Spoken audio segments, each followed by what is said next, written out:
Barbara de Baie-Sainte-Catherine. Mon père vient de décéder, mes sympathies. Et sur son testament, il est écrit « lecture publique ». Et vous m'écrivez ça entre guillemets. Pardon. C'est la première fois que je vois cette formule et je me demande jusqu'à quel point c'est légal et ou obligatoire. Aussi, cette lecture publique peut-elle faire partie de la... Peut-elle faire partie... Et peut-elle faire partie de la personne qui fait un testament? Peut-elle faire... On comprend ça, la question? On comprend pas. Peut-elle...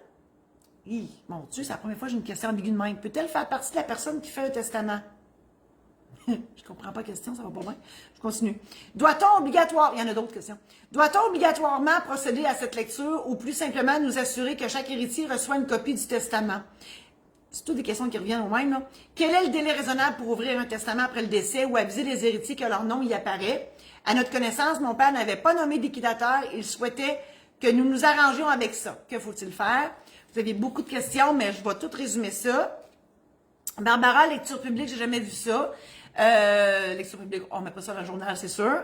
Je ne sais pas à quoi ça fait référence, mais je vous dirais que dans les testaments notariés, il y a toujours une mention que la lecture doit se faire à tout le moins au liquidateur. OK? En fait, c'est pas pour qu'on aide l'ouvrage à tout prix, mais c'est beaucoup plus pour que qu'on s'assure que l'ouvrage est bien fait. Puis je vous dis pas que vous faites pas bien ça dans la vraie vie, là. C'est pas ça. C'est qu'il y ait au moins... Comment je pourrais dire ça?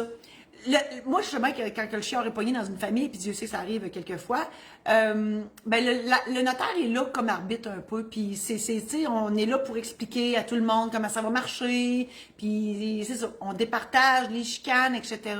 C'est plus pour ça qu'on veut que le testament soit lu par le notaire, à tout le moins au liquidateur. Moi, personnellement, quand on a un chiard possible, en bon québécois, j'invite tout le monde.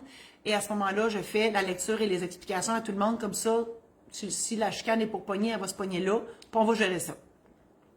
Combien de temps... le délai raisonnable pour ouvrir un testament, il n'y en a pas.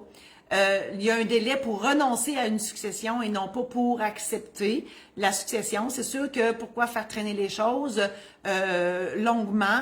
Moi, je vous dirais que plus vite on se met dans le dossier, plus vite on en sort et on oublie... Tu sais, des fois, on peut oublier des affaires avec le temps. Donc, moi, je me dis... tu sais, il y a un proverbe qui... C'est quoi? Pourquoi... voyons, comment on dit ça, là? Il y a un proverbe là, qu'il faut faire les choses à temps, là. Oh mon Dieu, je ne l'ai pas à matin, là. Pourquoi? Non, j'ai rien que pourquoi faire simple pour pas faire compliqué, c'est pas ça pendant tout. Pourquoi attendre à demain ce qu'on peut faire aujourd'hui? Quelque chose qui ressemble à ça. Donc, moi, j'aime bien ça, ce proverbe-là. On laisse pas traîner les choses, on met ça en arrière au lieu de pelleter ça en avant. Puis, je sais pas, il me semble que la vie est plus facile de même. Donc, voilà. Et, bon, là, vous dites que votre père n'a pas nommé de liquidateur. Ça m'étonnerait beaucoup si le testament est notarié. Parce que c'est sûr que le notaire, à moins que tout le monde soit mort, là. Ça se peut, ça. C'est pour ça qu'un testament, faut que ça soit révisé de temps à autre. Parce que la vie change. Il y a du monde qui disparaît, du monde à qui on parle plus. Du monde qu'on veut plus. Les enfants étaient mineurs, sont rendus majeurs. Ben là, c'est peut-être eux autres qui vont être nommés liquidateurs. Donc, de grâce, mettez vos documents à jour. Et c'est peut-être ça, ce sont les héritiers nommés dans le testament qui sont, parce qu'on est tous liquidateurs de par notre statut de légataire. Mais c'est sûr que si vous vous rendez à 12 à la Caisse populaire, ça ira pas bien. Donc, nécessairement, vous devrez, les héritiers, vous nommer un représentant à la majorité des héritiers ou à l'unanimité si vous vous entendez tous bien. Donc, c'est un contrat notarié de nomination de liquidateur qu'on fait signer à la majorité ou à l'unanimité des héritiers. Voilà. Et on fait ça aussi s'il n'y a pas de testament, là. OK?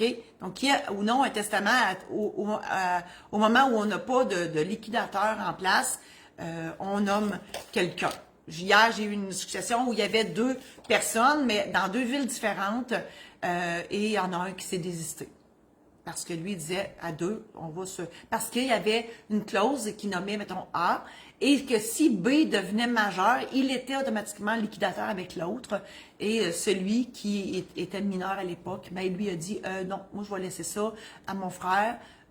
Pourquoi être 2 quand on peut faire ça tout seul? Puis j'y fais confiance, puis je renonce. Voilà. Ça aussi, ça peut se faire. Je vous invite à visiter mon site internet marie-josée-saint-laurent.com qui va changer bientôt, là où vous retrouverez tous les outils que je fais pour vous, que je vous offre.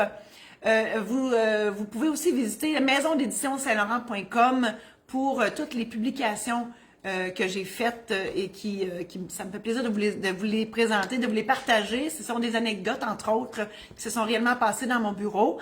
Et ben partagez cette chronique avec vos amis Facebook si vous pensez que ça peut... Là, j'ai bougé à la table, puis mon cellulaire fait ça de même, j'ai l'air d'avoir le Parkinson, non? Voilà. Donc, partagez tout ça. Vous pouvez aller sur YouTube en faisant la recherche Notaire ordinaire pour avoir toutes mes chroniques. Ah, Marcel est ici, là.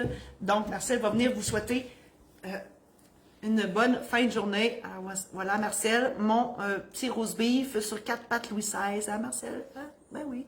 Alors, bye bye. Et voilà. Alors, c'est tout pour aujourd'hui. Merci infiniment d'avoir été là. À la prochaine.